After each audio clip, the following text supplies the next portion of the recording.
Bom dia, boa tarde, boa noite, boa madrugada para você, meu amigo, minha amiga do LAC Cursos. Hoje nós vamos dar continuidade ao nosso estudo do processo penal militar e vamos falar então da ação penal militar e de seu exercício. Vamos falar de aspectos importantes com relação aos artigos 29 a 33 do Código. Primeiro ponto importantíssimo é com relação da promoção da ação penal. Gente, ação penal, grande parte, se estiverem me assistindo, vocês já viram isso lá em processo penal, mas para a gente fazer uma revisão bem rápida, né? A ação penal, ela divide-se em ação penal pública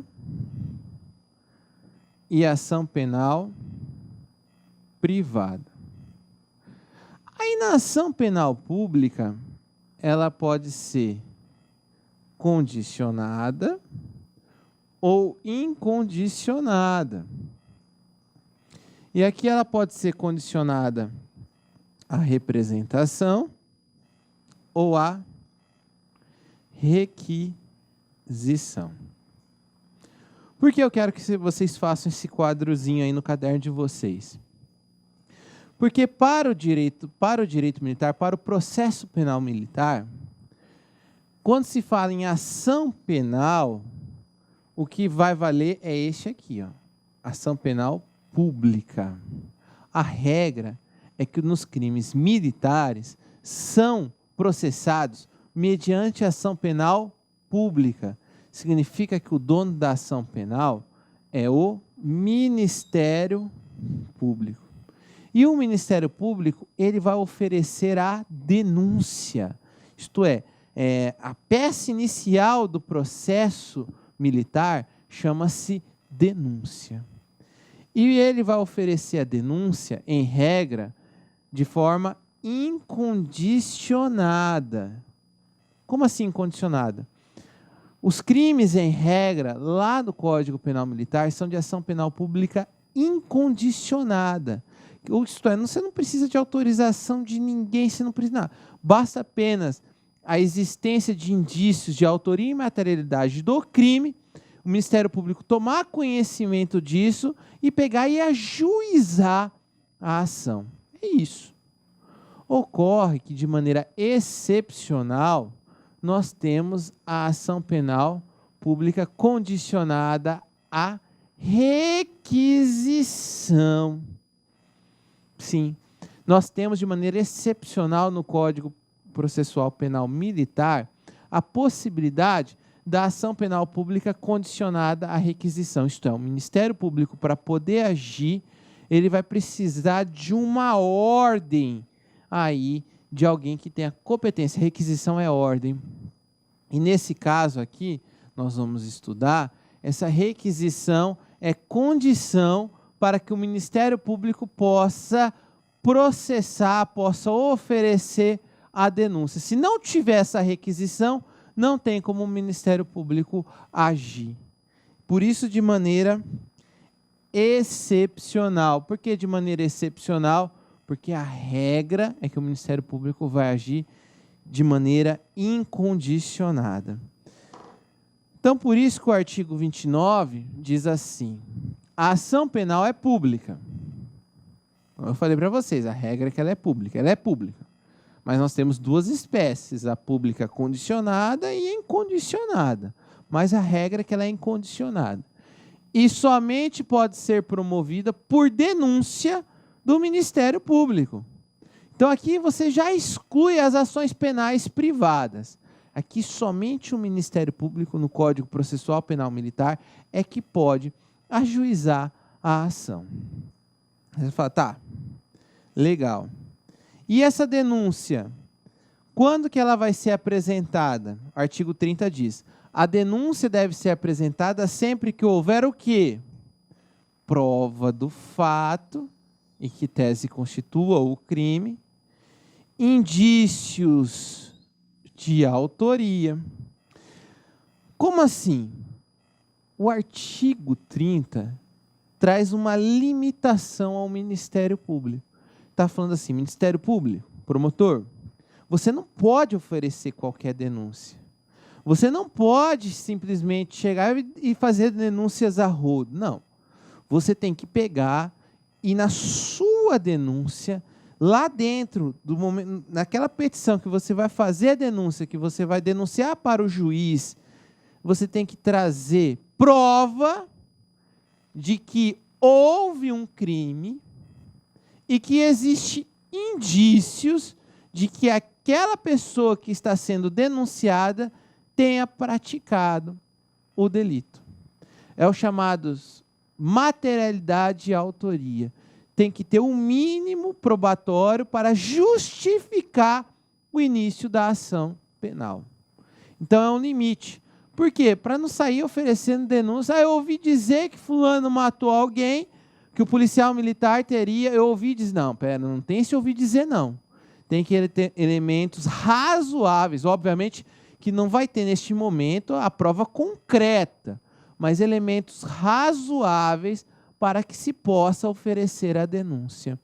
Professor, se eventualmente o sujeito, o promotor está com dúvida, se oferece ou não oferece a denúncia, os elementos eles são meio ambíguos, não se dá a certeza, não se dá, existe um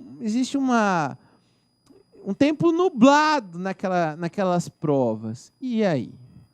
Segundo a doutrina, no oferecimento da denúncia, vigora o princípio do indubio pro societate. Isto é, na dúvida, denuncie.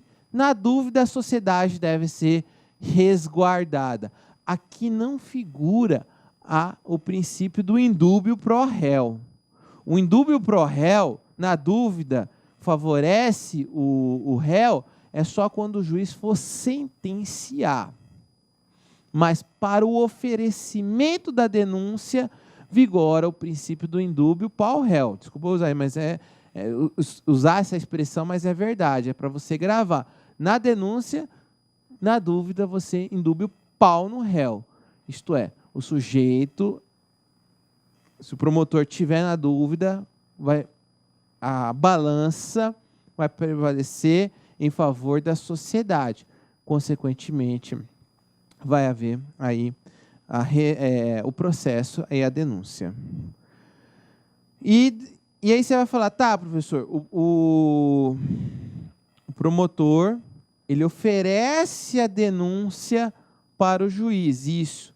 E lá no artigo 35, esse artigo 35 é muito legal, porque ele dá o início, quando se inicia a relação processual, quando o processo se inicia. E o processo vai se iniciar com o recebimento da denúncia.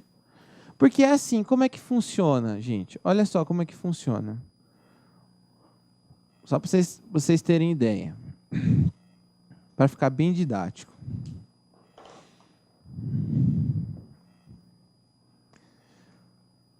Ocorreu o crime. Pode ter um inquérito policial militar. Pode ter. Não é obrigatório, nós já vimos que é dispensável. E aí, o Ministério Público, ele vai oferecer denúncia. Ele vai oferecer denúncia. E ao oferecer a denúncia, o que vai acontecer? O Ministério Público, ao oferecer denúncia, ele vai oferecer para o juiz. Então, aqui é oferecer. E o juiz vai